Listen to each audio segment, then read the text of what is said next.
Assalamualaikum everyone. Welcome to Vocabgram where you learn English with easy lessons. Lessons from newspaper vocabulary words. As we all are aware of the earthquake and its devastation in Turkey and Syria, and everyone is talking about Turkey. Countries around the world they are sending aid to the Turkey, but no one is talking about Syria. People in Syria are in a miserable condition, and no country is sending any aid to Syria because of its political situation. And I'm glad that BBC News they highlighted this issue and they published an article. So I have selected 15 newspaper vocabulary words from that article and going to explain them in this lesson. If you want the PDF of this lesson, link is in description. You can download the PDF from that link. And before starting this, and link to the article is also in description in case you want to read the article. And kindly subscribe to my channel if you haven't subscribed it yet, and hit the bell icon so that you get the notifications of my all upcoming lessons. And kindly share my lessons with your friends, with your family members, whoever is interested in learning English. Thank you in advance. Let's begin. Our first newspaper vocabulary word is blighted. Blighted is an adjective and it means in a badly damaged condition. कोई चीज़ जो है वो बहुत बुरी हालत में है, बड़ी तबाहकुन हालत में है, तो उसके लिए आप ये वर्ड ब्लाइटेड जो है वो यूज़ कर सकते हैं। वो किसी चीज़ के लिए कह सकते हैं, किसी एरिया के लिए कह सकते हैं, किसी कंट्री के लिए कह सकते हैं, कोई बिल्डिंग हो सकती है जो कि बहुत ही तबाहकुन हालत में है, बहुत डैमेज्ड कंडीशन में है, ठीक है। तो उसको आप ब्लाइटेड कह सकते हैं। जैसे कि सेंटेंस है, a crisis within a crisis within a crisis such is the blighted landscape of Syria. अब अपने आप में ही ये जो सेंटेंस है बहुत तकलीफ दे है। जब उन्होंने ये बोला कि crisis within a crisis within a crisis, क्या इसको आप उस तरह से उर्दू में इसका बामुहावरा तर्जमा कर सकते हैं कि मुसीबत के बाद मुसीबत फिर मुसीबत फिर मुसीबत। मतलब सीरियन लोगों के लिए तो ये पिछले 15 सालों से 10-15 सालों से यही सूरत हाल उन बेचारों के लिए चल रही है कि एक मुश्किल के बाद दूसरी, दूसरी मुश्किल के बाद दूसरी। तो वो कह रहे हैं कि एक मुसीबत के बाद दूसरी मुसीबत और फिर तीसरी मुसीबत, इस तरह से उनकी कंडीशन चल रही है। Such is the blighted landscape. Landscape कहते हैं किसी एरिया का, जो कोई एरिया होता है उसकी जो कोई जो नेचुरल ब्यूटी होती है उसको लैंडस्केप बोला जाता है, जो उसकी कुदरती जो भी उसकी कंडीशन होती है, ठीक है। तो मतलब कि डैमेज्ड हो गया है सीरिया का जो लैंडस्केप है, उसकी जो भी सूरत हाल है वो बहुत डैमेज हो चुकी हुई, ब्लाइटेड है वो, ठीक है। ये हालत हो चुकी हुई है। सेकंड हमारा वर्ड है वो है रील। रील जो है ये हम एज ए नाउन भी यूज करते हैं, एज ए वर्ब भी यूज करते हैं। जब नाउन यूज करते हैं तो जो रील्स होती है ना, जैसे हमारे पास जैसे धागा लपेटने वाली रील होती है, हमारे घरों में आम पड़ी हुई होती है, ठीक है। वो थ्रेड रील कहलाएगी। जैसे मतलब और जो रील्स होती हैं जिसपे कि वो फिल्म वगैरह चलती है जो उस पे बनती है, जैसे पिक्चर्स की, जो पुराने ज़माने में जब पिक्चर्स कैमरास से ली जाती थी तो वो जो रील्स होती थी, ठीक है, उनको भी रील्स बोला। जब इसको एज ए नाउन यूज़ करेंगे, एज ए वर्ब यूज़ करेंगे तो टू लूज वंस बैलेंस, जब कोई लड़खड़ा जाए तो उसके लिए भी रील वर्ड यूज करते हैं, ठीक है। लड़खड़ाना, जब आप तेज हवा चल रही होती है ना तो अक्सर आप अपना बैलेंस लूज करते हैं ना तेज हवा में, तो उसको भी करना कहेंगे, ठीक है। यू आर रीलिंग, ठीक है, कि आप अपना बैलेंस जो है ना वो लूज कर रहे हैं उस विंड की वजह से। तो सेंटेंस में उन्होंने इस तरह से लिखा हुआ था कि now reeling in the wake of a crushing earthquake. In the wake of कहते हैं कि बिकॉज ऑफ, की वजह से, ठीक है। उसके कॉन्सिक्वेंसेस की वजह से, इसके नतीजे में या इसकी वजह से जो ना इन द वेक ऑफ हम यूज करते हैं। नाउ रेलिंग मतलब सीरिया लड़खड़ा रहा है। सीरिया जो है ना वो अपना बैलेंस लूज कर रहा है, वो बहुत मिजरेबल कंडीशन में है सीरिया। कि वो कह रहे हैं कि इन the wake of crushing earthquake, कि जो अर्थक्वेक है जिसने क्रश कर दिया है सीरिया को। पहले मतलब कि इतने सालों से उनके मुल्क में जो है ना वो वॉर की वजह से हालात खराब हो गए हैं, उनकी इतनी डैमेज कंडीशन हो गई हुई है। और अब अर्थक्वेक की वजह से, इन the wake of, because of earthquake, जो है ना वो वो अपना वो रील कर रहे हैं, मतलब कि उन्होंने अपना बैलेंस लूज कर दिया है, वो लड़खड़ा रहे हैं। आज नेक्स्ट है जी debilitating. Debilitating is an adjective and it means making someone और समथिंग वीक। कमजोर कोई चीज अगर कर रही है ना किसी दूसरी चीज का, तो वो डिबिलिटेट कर रही है उसको। जैसे कि कोई बीमारी है वो किसी इंसान को फिजिकली वीक कर दे, तो ठीक है ना, तो उसके लिए आप कह सकते हैं कि ये जो डिजीज है ये इसने डिबिलिटेट कर दिया है उसको, मतलब उसको कमजोर कर दिया है, ठीक है। कैंसर इज डिबिलिटेटिंग हर, कि कैंसर उसको जो है ना वो बहुत वीक कर रहा है, ठीक है। तो कोई भी चीज अगर किसी दूसरी चीज को वीक कर रही है तो उसके लिए हम डिबिलिटेटिंग वर्ड जो है वो यूज करते हैं। जैसे कि उन्होंने सेंटेंस में लिखा हुआ था कि अ crisis within a crisis within a crisis, such is the blighted landscape of Syria, now reeling in the wake of crushing earthquake and a decade and more of the debilitating war। ठीक है, मतलब वो कह रहे हैं कि मुसीबत के बाद मुसीबत, मुसीबत के बाद मुसीबत है। ये है, मतलब ये है एक तबाह कुन लैंडस्केप जो है वो सीरिया का। और नाउ रीलिंग मतलब वो लड़खड़ा रहे इन the wake of, because of, की वजह से। एक तो क्रशिंग अर्थक्वेक, मतलब क्रश कर देने वाला जो अर्थक्वेक था उसकी वजह से, एंड अ डेकेड, और मतलब पिछली एक दिहाई से जो है ना, एंड मोर मतलब कि एक दहाई से ज्यादा का टाइम है ऑफ डिबिलिटेटिंग वॉर, कि ऐसी जंग जो उनको कमजोर कर रही, पहले कमजोर कर रही थी और ऊपर से अब ये अर्थक्वेक आ गया है वहां पे सीरिया में। नेक्स्ट है जी entrenched। entrenched is an adjective and it means a firmly established and difficult to change। अच्छा, ये entrenched वर्ड जो है ना वो यूज किया जाता है किसी इंसान की कोई हैबिट है, मतलब वो इतनी स्ट्रांग उसकी हैबिट है कि वो उसको तब्दील करना मुश्किल है। या किसी इंसान का कोई बिलीफ सिस्टम है, वो उसका जो यकीन है, उसका जो किसी भी मामले पे जो वो यकीन करता है, जो वो बिलीव करता है, मतलब वो जो इतना स्ट्रांग है कि वो इतना एस्टेब्लिश्ड है, फर्मली एस्टेब्लिश्ड है, इतना स्ट्रांग है कि उसको चेंज करना मुश्किल है, ठीक है। तो कोई रूल हो सकता है, कोई बात हो सकती है, कोई भी चीज़ जो कितनी स्ट्रांग है कि वो उसको चेंज करना डिफिकल्ट, किसी का डिसीजन हो सकता है।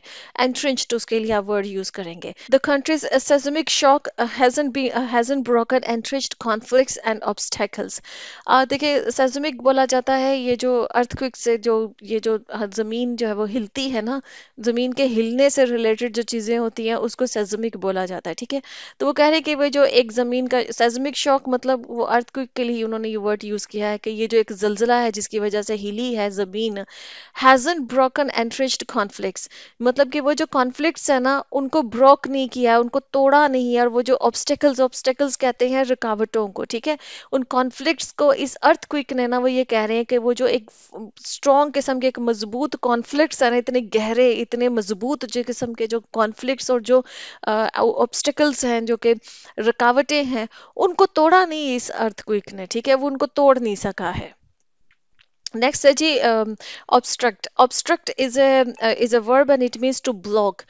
किसी किसी रोड को ब्लॉक कर देने को ऑब्स्ट्रक्ट करना कहते हैं, ठीक है। किसी किसी भी चीज को, कोई कोई एंट्री वे है, कोई रास्ता है, कोई एंट्रेंस है, उस एंट्रेंस को ब्लॉक कर देने को भी ऑब्स्ट्रक्ट करना कहते हैं, ठीक है। आप दरवाजे पे खड़े हो जाएं, आप किसी की एंट्री बंद कर दें तो आपने ऑब्स्ट्रक्ट किया है, ठीक है, मतलब कि आपने ब्लॉक कर दिया है। The country's seismic shock hasn't broken entrenched conflicts and obstacles which have always obstructed urgent humanitarian action। ठीक है, कहने का मतलब ये कि कंट्री के में, मुल्क में जो ये एक जो एक मतलब जलजिला आया है, वो जो हिली है, hasn't broken entrenched conflicts, कि इतने जो मजबूत किस्म के जो कॉन्फ्लिक्ट्स हैं, जो ऑब्स्टेकल्स हैं, जो रुकावटें हैं, उसको उसने तोड़ा नहीं है। Which have always obstructed urgent humanitarian action, जिसने हमेशा जो है ना ब्लॉक किया है, ऑब्स्ट्रक्ट किया है, मतलब कि ब्लॉक किया है, उनका रास्ता रोका है। जो अर्जेंट ह्यूमैनिटेरियन एक्शंस, जितने भी लोगों ने सोचा कि वहाँ के लोगों की, ह्यूमैनिटेरियन होता है जो इमदादी, जिसको आप कहते हैं इमदादी सरगर्मियाँ जो होती हैं, मतलब कि जो भी इमदादी सरगर्मियाँ थी, उनका जो ना वो रास्ता ब्लॉक किया है इन कॉन्फ्लिक्ट्स ने और इन ऑब्स्टेकल्स ने, ठीक है, जो उनकी पॉलिटिकल वहां पर कॉन्फ्लिक्ट्स चल रहे हैं उन्होंने। नेक्स्ट है जी ravaged. Ravaged is an adjective and it means severely damaged. कोई चीज जो है वो बहुत बुरी, ब्लाइटेड भी मैंने आपको वर्ड बताया है, रेविज्ड का भी यही मतलब है कि कोई चीज जो है जो बहुत बुरी तरह से उसकी जो है ना वो तबाह हुई हो, डैमेज हुई हो, तो उसके लिए रेविज्ड वर्ड यूज करते हैं। The countries seismic shock hasn't been broken entrenched conflicts and obstacles which have always obstructed urgent humanitarian action in a country ravaged by war। वो मुल्क जो कि मतलब सीवियरली डैमेज्ड हुआ है, पूरी तरह से तबाह हुआ है वॉर की वजह से, ठीक है। नेक्स्ट है जी हमारे पास go ahead. Go ahead is a phrasal verb and it means to start और continue to do something. Go ahead हमेशा हम यूज करते हैं जब हमने कहना, जैसे कोई कहना कि कोई परमिशन ले, कोई कहे कि हाँ मैं ये कर लूँ, आप कहे ओके गो अहेड, मतलब कि ओके स्टार्ट, कंटिन्यू, जैसे कोई कंपटीशंस वगैरह भी आप देखें जब स्टार्ट होते हैं ना, तो जो भी वहाँ पे जो भी इंस्ट्रक्ट वहाँ पे कर रहा होता है उस कंपटीशन को हेड कर रहा होता है, तो वो अक्सर कहता है ना गो अहेड। गो अहेड का मतलब है कि ओके कंटिन्यू, स्टार्ट मतलब शुरू कर दो, ठीक है। तो गो अहेड का मतलब होता है किसी चीज को शुरू करना, किसी चीज को कंटिन्यू करना, ठीक है। Sentence जैसे कि Syrian state media reported that the Syrian cabinet had given the go ahead for delivery of humanitarian aid to all parts of the country। अच्छा, सीरियन स्टेट मीडिया जो है ना उसने ये रिपोर्ट किया है कि जो सीरिया की जो कैबिनेट है उसने गो अहेड दिया है। गिव द गो अहेड का मतलब ये है कि किसी काम को करने की इजाजत देना, परमिशन देना, कि ठीक है जी इजाजत है। तो उन्होंने जो है ना वो ये जो ह्यूमैनिटेरियन एड है पू- पूरे मुल्क के मुख्तलिफ पार्ट्स में जो ह्यूमैनिटेरियन एड है उसकी डिलीवरी के लिए जो है ना, मतलब उसको पहुंचाने के लिए जो है ना उन्होंने गो अहेड दे दिया है, मतलब कि परमिशन दे दी है। नेक्स्ट है जी rumble. Rumble is a verb and it means to make a continuous low sound. Rumble करने का मतलब ये होता है कि कोई भी चीज जो है ना वो एक कंटिन्यूअस सी बड़ी हल्की सी आवाज जो ना वो करे तो उसको रंबल करना कहते हैं, ठीक है। अच्छा, जो बादल का गरजना होता है ना उसको भी रंबल करना कहते हैं, ठीक है। जब क्लाउड, जब बारिश वगैरह होती है, ठीक है, तो उस गरज को भी जो है ना वो रंबल करना कहते हैं। हाँ। अच्छा, कोई चीज जो है ना वो मूव कर रही हो और उसकी मूवमेंट से एक कंटिन्यूअस साउंड क्रिएट हो रही हो तो उसको भी रंबल करना कहते हैं, ठीक है। उसके लिए भी ये वर्ड यूज होता है। तो जैसे इसमें उन्होंने सेंटेंस में लिखा हुआ था कि ऑन थर्सडे थर्सडे को when the first UN relief convoy carrying blankets and other supplies finally rumble through बाबल हवा, ठीक है। कि जो थर्सडे को ना पहला जो यूनाइटेड नेशंस का जो रिलीफ कॉन्वॉय था वो वहां पर पहुंचा, जो कि कैरी कर रहा था ब्लैंकेट्स एंड अदर सप्लाईज और बाकी भी चीजें जो थी, जो जरूरत के सामान थे वो फाइनली रंबल थ्रू बाबल हवा। वहां पर जो बाबल हवा एक रूट है, एक ही रूट है जो वहां पर जो है ना, जो सीरिया के वो इलाके जो टर्की बॉर्डर के साथ लगते हैं ना, वहां से वो कह रहे हैं कि एक ही रूट है जो टर्की से मतलब सीरिया में एंटर होता है और उसका शायद बाबल हवा उसका नाम है। तो वहां से जो ना वो ये जो यूएन का जो कॉन्वे है वो ब्लैंकेट्स और अदर जो रिलीफ की जो प्रोडक्ट्स हैं, जो भी प्रोडक्ट्स सॉरी कह रही हूँ, जो भी सामान है, सप्लाईज हैं, वो लेकर जो है ना वो वहां पर पहुंचा है। रंबल मतलब कि वो ट्रक आप देखिए ना, जब वो चल रहा होता है, कोई कॉन्वॉय है, कोई ट्रक है, जो वो चल रहा हो तो उसकी एक साउंड होती है, कंटिन्यूअस साउंड होती है, तो उसके लिए उन्होंने बोला है कि रंबल्ड थ्रू, कि वो मतलब कि उधर से चलता हुआ आया है बबल हवा से। अच्छा जी, bittersweet. Bittersweet is a noun and it means mixed with happiness and sadness. कोई चीज बिटर स्वीट होती है जो जिसमें कि खुशी और गम दोनों शामिल हो। आप किसी एक पॉइंट, एक पहलू से, उसके किसी एक एस्पेक्ट से आप हैप्पी भी और उसका कोई दूसरा एस्पेक्ट है जो आपको सैड भी कर रहा है। बिटर स्वीट किसी ऐसी चीज को भी कहते हैं कि जिसका जो टेस्ट है ना, खाने वाली कोई चीज हो जिसका टेस्ट है ना वो मीठा भी हो और कड़वा भी हो। जैसे कि वो शुरू में आपको स्वीट लगे और एंड पे आपके माउथ में जो है ना वो एक कड़वाहट सी जो है ना वो छोड़ जाए, ठीक है। जब आप उसको खा रहे हो तो वो आपको स्वीट लगे, टेस्ट में मीठा लगे, लेकिन खाने के बाद वो आपके मुंह को जो है ना वो थोड़ा सा कड़वा कर जाए, तो उसको भी बिटर स्वीट कहते हैं। जैसे कि उन्होंने कहा कि Baburao the reaction was bitter sweet, कि मतलब वो जो कॉन्वॉय वहां से आया है, जब वो सामान लेकर, सप्लाईज लेकर, तो जो रिएक्शन वहां से लोगों को उनका मिला है ना वो बिटर स्वीट था। मतलब कि उसमें खुशी भी थी और उसमें गम भी था। दोनों किस्म के इमोशंस उसमें शामिल थे। नेक्स्ट है जी lamented. Lamented is an adjective and it means sad और रिग्रेटफुल अबाउट समथिंग। देखें, आप किसी चीज को लेकर गमगीन हैं, ठीक है, आप किसी चीज को लेकर सोगवार हैं और आप पछता भी रहे हैं, तो वो जो सैड होना और जो रिग्रेट होने की जो दोनों की जो मिक्स्ड फीलिंग होती है ना, उसके लिए हम ये एडजेक्टिव यूज करते हैं लेमेंटेड। जैसे कि इसका सेंटेंस है, अच्छा इसका जो वर्ब है ना वो लेमेंट है, उसका मतलब यही है कि किसी को सैड कर देना, ठीक है। तो लेमेंट जो है ना वो इसका वर्ब है और इसका एडजेक्टिव ये लेमेंटेड है। It was aid that was scheduled to come before the earthquake struck, lamented Syrian journalist Ibrahim Zaidan, who spoke to us from a town near the border crossing। मतलब वो कहने का ये है कि जो वो वहाँ का जो जर्नलिस्ट था ना, इब्राहिम जैदन, उसने ये बात बोली कि ये वो एड है जो शेड्यूल की गई थी अर्थक्वेक के आने से पहले वहां पे लोगों के लिए, लेकिन ये अर्थक्वेक आने के बाद पहुंची है ये एड। तो लेमेंटेड था वो, मतलब कि वो जर्नलिस्ट जो था ना, ये उसको कहा गया कि वो जर्नलिस्ट सैड था, रिग्रेटफुल था, जिसको अब सोगवार कह सकते हैं, गमगीन कह सकते हैं उसके लिए, कि गमगीन जो वो जर्नलिस्ट था उसने ये बात बोली। ठीक है जी। Sustenance, sustenance is a noun and it means support. Sustenance कहा जाता है ऐसी सपोर्ट जो कि जिंदगी गुजारने के लिए जो बेसिक नेसेसिटीज होती है ना जिंदगी की, जैसे खाना पीना, शेल्टर, कपड़े, क्लोथिंग, ये बेसिक नेसेसिटीज है इंसान की जिंदगी की। वो जो होती है ना, वो जो सपोर्ट होती है ना, वो सस्टेनेंस कहलाती है। जैसे कि हस्बैंड्स अपनी वाइफ की सस्टेनेंस के जिम्मेदार होते हैं, मतलब उसकी बेसिक नेसेसिटीज के रिस्पॉन्सिबल होते हैं वो। ठीक है। तो वो सस्टेनेंस, जैसे आप किसी दूसरे इंसान की ऐसी सपोर्ट करें कि जिसमें आप उसको बेसिक नेसेसिटीज प्रोवाइड कर रहे हैं, तो आपने उसको सस्टेनेंस जो ना वो प्रोवाइड की है। ठीक है। जैसे कि सेंटेंस है, this route badly damaged in Monday's tremor, tremors has long been the only source of sustenance for more than 4 million Syrians. वो कह रही है कि वो जो एक वाहिद रूट है ना, जो मैंने आपको पीछे बताया था, बाबुल हवा, जो टर्की से, टर्की बॉर्डर से जो ना सीरिया में एंटर होता है। ठीक है। वो ये कह रहे हैं कि वो बैडली डैमेज्ड हो गया, बुरी तरह से डैमेज हो गया। ये जो मंडे को जो ट्रेमर्स, ट्रेमर्स कहते हैं, ये जो झटके लगे हैं, ठीक है, जलजले के जो झटके हैं, ठीक है, पीर को जो वो जलजले के जो झटके लगे हैं, उससे जो बुरी तरह से वो रूट जो है ना डैमेज हो गया, has long been the only source of sustenance for more than 4 million Syrians, कि वो वाहिद जो ना वो रास्ता था, वो सोर्स था, क्योंकि उसके थ्रू ही एड आ रही थी, उस रास्ते से। वो वाहिद रास्ता था जो 4 मिलियन सीरियंस के लिए सस्टेनेंस प्रोवाइड कर रहा था, कि उनको जो ना बेसिक नेसेसिटीज की चीजें वहां से मिल रही थी, और वो भी जो है ना वो डैमेज हो गया है। या अल्लाह।